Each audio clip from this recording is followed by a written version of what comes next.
السلام عليكم ورحمة الله وبركاته. أصحابي soo dhawaada maanta waxaan idin wadaa mashaariic inaba caadi ahayn ood ka heli doontaan waqti kasta cuni kartaan saxuur u cuni kartaan afur ahaanaad cuni kartaan anytime oo adin kala jeceshiin aad cuni kartaan. marka waxaan ka sameeyay alaabta meesha taala qudaarta dhan aan ka sameeyay iyo 3 qaado oo mashaari noocaad haysataad ka sameysan kartaa. marka insha Allah waxaan ku bilaabayaa basashan soo jarjaraan ku bilaabaya insha Allah haduu Ilaahay yiraahdo. basasha markay ii karto hadda waxaan sugaa ilaa ka karto of course. waan walaaqaya 2 minute camal ayaan shiilaya kadib waxaan ku dari doonaa yaanyadii.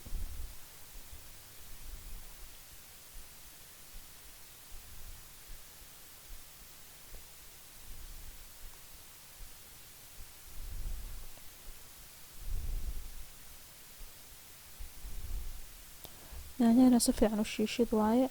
hadda marka waxaan ku dareynaa kabsar caleen iyo toon aan soo mooyaha ku soo tumay ayaan ku darayaa.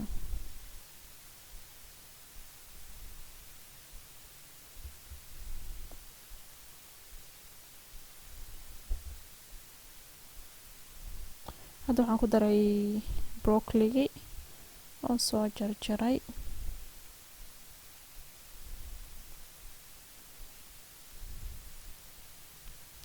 hadda marka waxaa waaye meeshan waxaa waaye qudaartii dhan oo meeshii saarneed ayaan soo jarjaray. carrot waaye, eggplant waaye, cucumber waaye iyo waxaa waaye zucchini.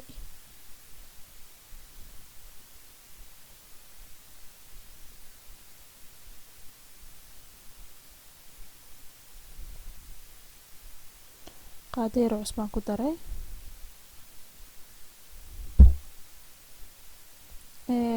waqti maanan hayn waqtiga igu yaraa marka waxaan digsi kalan ku shubtay kii waxaa way slow cooker ka ahaa. marka wax furkaya soo dhaw waqti maanan hayn marka 2 galaas oo biyo aan ku shubay koobka oo labadiisaan ku daray oo biyo ah.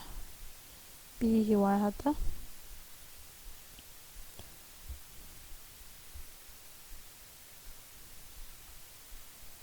marka mashaariicda 3 qaad ahayd ayaan biyo ku soo qasay ayaan ku daray. mashaariicda markaan ku daro waa kana saani ku soo baxday ma sha Allah aad ay u soo carfaysaa. waxaa kaloo hadda ku darayaa 1 qaado oo xulbad ah.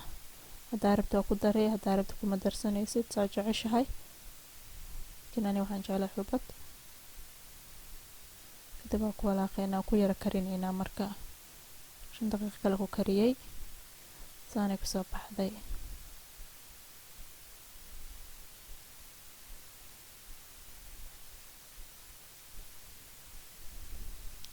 waxaan sugo markii la ka qabowdo mashiinkii oo wax lagu shiidanayay ayaan ku shubay waan soo shiiday saani marka mashaari ahaantaas ay ku soo baxday. kadib kabsar caleen yar oo jarjar ayaan kor uga daadiyay. marka insha Allah hadda videogan hadda channelkeena u baxsabtaay fadlan subscribe gareeya videogan like gareeya comment gareeya share gareeya hani ilaabin ina beelka daawataan saa markasta oo wax soo geliyo la socotaan. Assalaamu calaykum waraxmatullaahi wabarakaatuh.